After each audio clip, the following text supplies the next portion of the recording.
Good afternoon.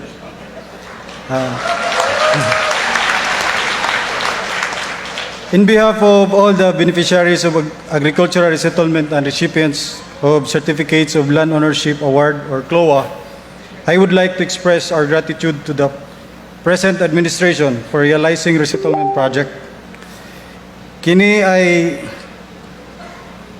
maligayang nagpapasalamat sa pamahalaan, lalo na sa Department of Agrarian Reform, sapagkat napabilis ang proseso ng pagpapatitulo ng aming mga homeland.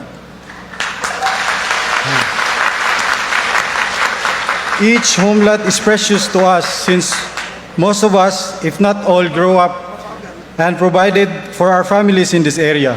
Dito na kami lumaki, natutong magtrabaho at mag-alaga ng mga baboy, manok at iba pang hayop na pwedeng makatulong sa aming pangailangan. Mula noong mga bata pa kami, inisip na namin at inangking amin ang lupang ito. Lubos ang aming kaligayahan na mayroon kaming hawak na katunayan ng aming pagmamayari. We can now freely take root and become stable, knowing that where we have established our home is really ours. Saludo kami sa mga empleyado ng lokal na tanggapan ng DAR sa kanilang pagpupursige at pagtsatsaga sa pagtulong sa amin upang mapadali ang proseso. Maraming salamat po, mga ma'am and sir. Godspeed and God bless you po. Thank you and good day to all. I'm not here not only to thank you for your support in the last election, but also for your encouraging support for the programs under the banner of Bagong Pilipinas.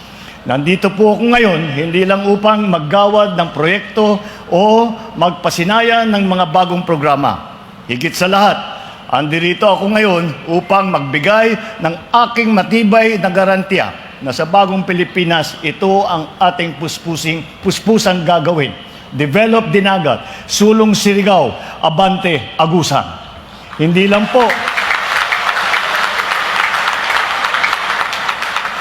lang po ng pamahalaan, ngunit pero para sa ating lahat. And I make that vow because as a region rich in resources, you do not only deserve it. Above all, it is the responsibility that we owe to our children, a deliverable to the next generation that we cannot fail. For me, it is a burden that I carry as a son of a leader who never wavered in the belief in the potential of this region and who worked hard to unlock that potential. My father built a modern road from Surigao City to Davao, the road which forked in Butuan, leading to CDO and beyond.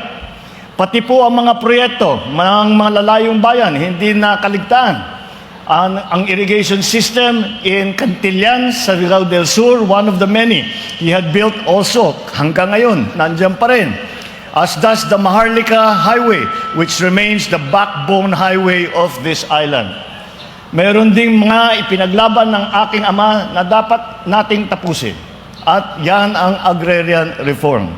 Nakakapagtaka po ang magtatapos ng sinimulan,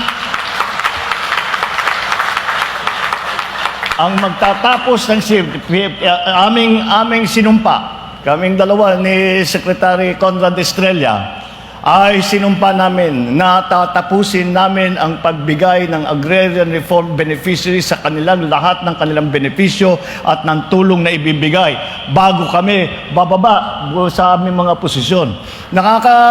Nakakagulat, itong proyektong ito ay sinimulan ng aking ama. Agrarian reform, that was his first na pinirmahan na batas, agrarian reform.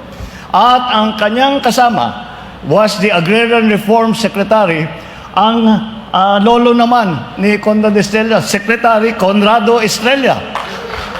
Oh. Kaya nung natapos na ang kampanya at nag-uusap kaming dalawa, sabi ko mumultuhin tayo ng ating mga ninuno pag hindi natin tinapos yung kanilang sinimulan. Kaya't yan ang aming sinumpa.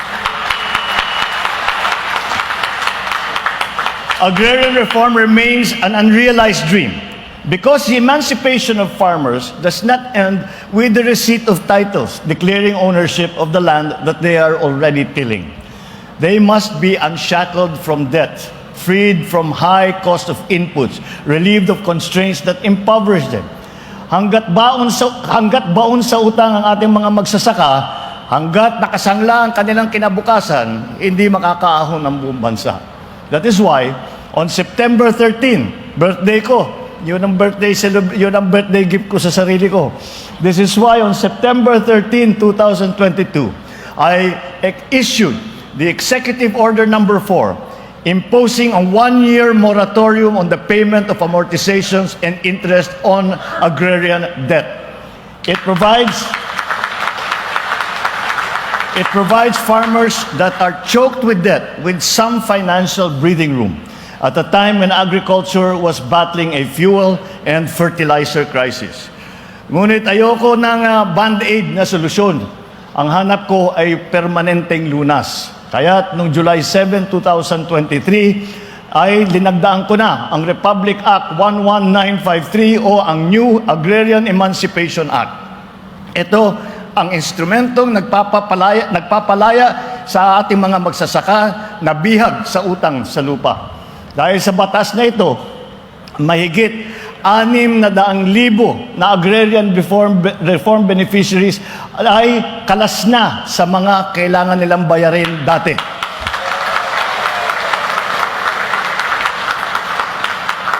Bagamat maituturing natin itong tagumpay, hindi pa tapos ang ating laban. Layunin kong matapos ang pamamahagi ng lupang saklaw ng Agrarian Reform Program bago matapos ang aking termino. Kaya masaya akong malaman na 90,000 land titles na ang naipamahagi ng DAR sa taong 2023, halos doble ng original na target na 50,000 lamang. At ang 3,184 na titulo na ipapamahagi natin sa araw na ito ay patunay na kanilang patuloy na pagsisikap. Sana nga matuldukan na natin ang land distribution. Matagal na dapat dumating ito sa kanyang hantungan. Subalit, hindi natin wawakasan ang tulong sa ating mga magsasaka, ang suporta at ayuda para sa kanila. Kaya sa araw na ito, tayo ay mamimigay ng mga farm machinery at equipment sa 1,681 na agrarian reform beneficiaries. Atin din bubuksan ang farm-to-market road projects na nakakahalaga ng 194 million pesos sa Surigao del Sur at pakikinabangan ng halos 35,000 na magsasaka. I'm also very happy with the establishment of the Agusan del Sur Provincial Soils Laboratory by the provincial government of Agusan del Sur. The first and the most modern of its kind, not only in Mindanao, it is the most modern in the Philippines. Napaka-importante po dahil yung pinuntahan namin yung site kung saan nalagay yung soil sa laboratory. Napaka-importante po na malaman natin kung ano ang kalagayan ng lupa na tinataniman natin. Kaya kailangan pag-aralan, kumuha ng sample, dadalhin niya sa soils laboratory at tuturuan at papayuhan ang ating mga magsasaka.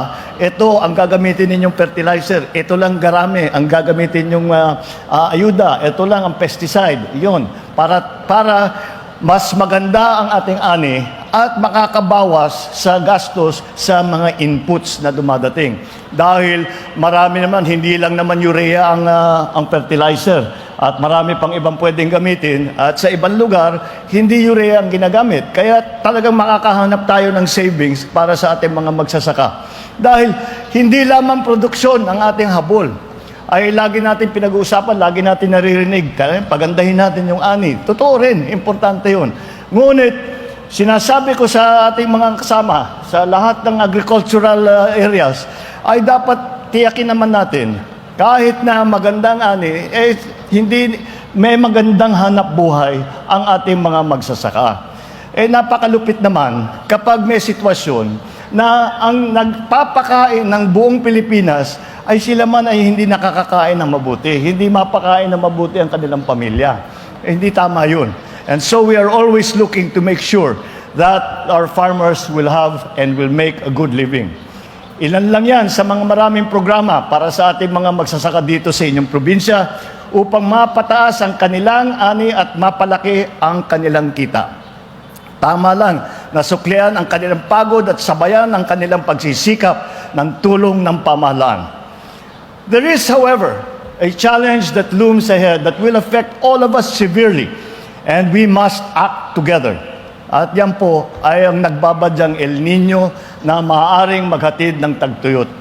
Kaya naman, iniutos ko ang pagpapatupad ng isang komprehensibong programa na tutugon sa anumang pinsala na maidudulot nito. But together, we can overcome all of these challenges. Sama-sama, nagkakaisa tungo sa isang bagong Pilipinas. Muli, ikinagagalak ko pong makasama ang ating mga kababayan sa Caraga Region. Mabuhay po kayo, mabuhay ang ating mga magsasaka, mabuhay ang ating agrarian reform beneficiaries, at mabuhay ang bagong Pilipinas. Maraming salamat po at magandang pong hapon. Maraming salamat, mahal na Pangulo.